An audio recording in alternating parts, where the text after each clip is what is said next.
Shoto Machida.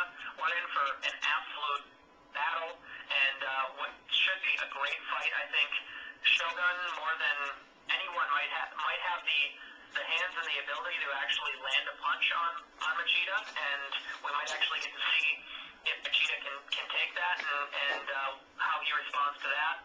But at the same time, this is Machida's belt to lose. He is the number one light heavyweight in the world right now, and I'm really excited to see what he can do in a title defense when he's favored to win, and in a fight where he has a chance to continue to show people why he is 15-0 and why he is the best fighter at 205 pounds right now. Yeah, I would say he's my very favorite fighter right now, and I expect him to do very well. Shogun better be 100%. Yeah, absolutely. I hope he is.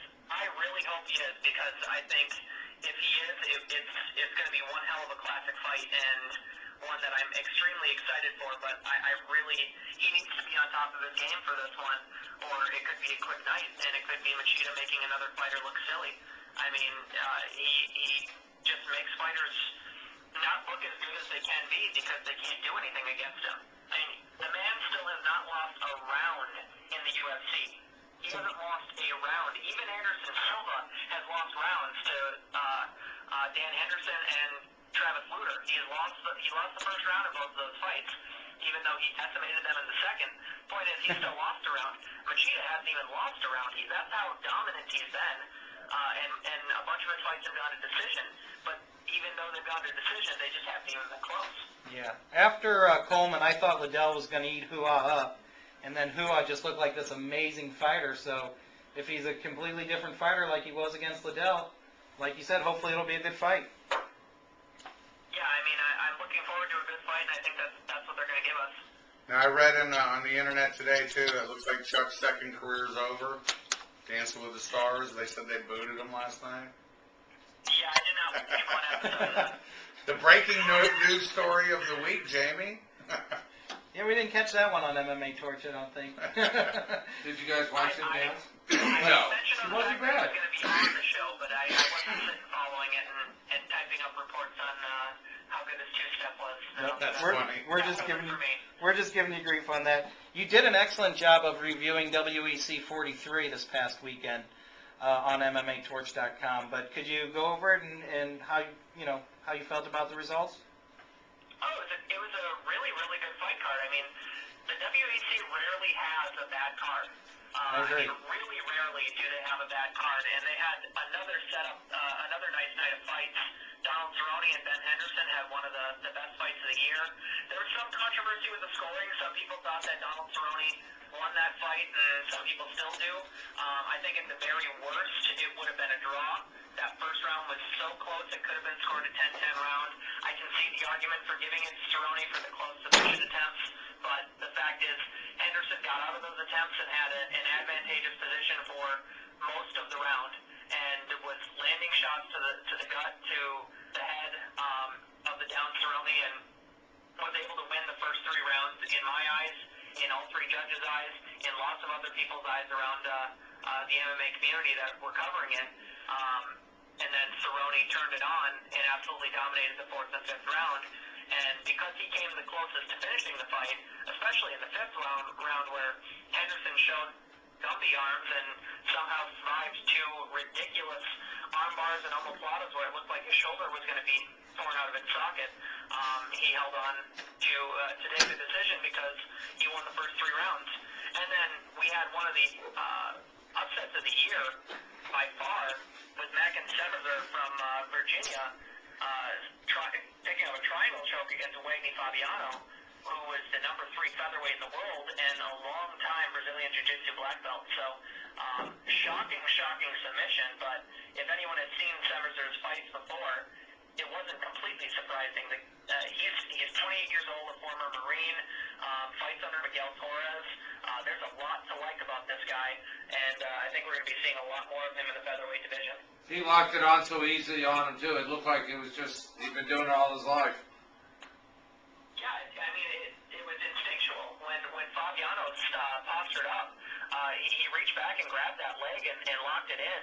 And I mean, it was a beautiful submission.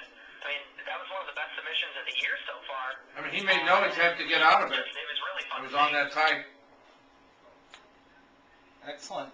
Well, Jamie, you going to be able to join us next week? I think so, guys. Yeah. Okay. Jamie, Well, I got one question for you if you got a second there. Sensei Jay's got a question for you. There's been a lot of controversy about these different judgings and everything else, and the one you're talking about with Henderson. I understand one judge made it 30-27 Henderson, the other judge had it 27-30 for the other guy, and then the last one was 29-28. But I thought one guy had it completely one way. That was the Rafael Sunsal versus Yves, and that was ridiculous. I thought that was a 29-28 for a Sunsal. I could see giving it 30-27 for a Sunsal. I think I gave the first round to Jabouin, but yeah, one judge gave it 30-27 to Jabouin, and that made. Oh, you're right. That was the other one. I don't know what the hell happened there. I didn't get to see that yet. My recorder didn't work right, so I'm re-recording it now, so I get to watch it. But that is what they said. I just was trying to catch up on what was. So it wasn't ridiculous that one judge again just did a bad job. Well, I mean, it was a close fight, and there was a lot of action in it, but definitely a Sunsal won at least two of those rounds, and to say that you lost the second or third was just absurd. And it made no sense, and why that judge scored it that way, I don't know what fight he was watching.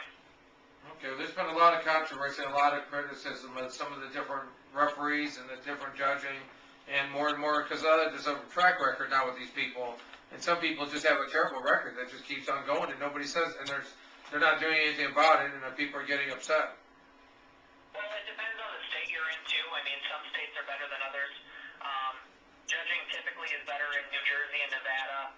California is decent, but Texas is notoriously terrible with their judges. I mean, both in boxing and MMA. And so you're going to have stuff like that, but there's only so much that can be done. It's a tough thing to find competent judges, and it's a tough sport to judge. There's so much that goes into it that it's hard to judge sometimes, especially with really close fights like that main event. I agree.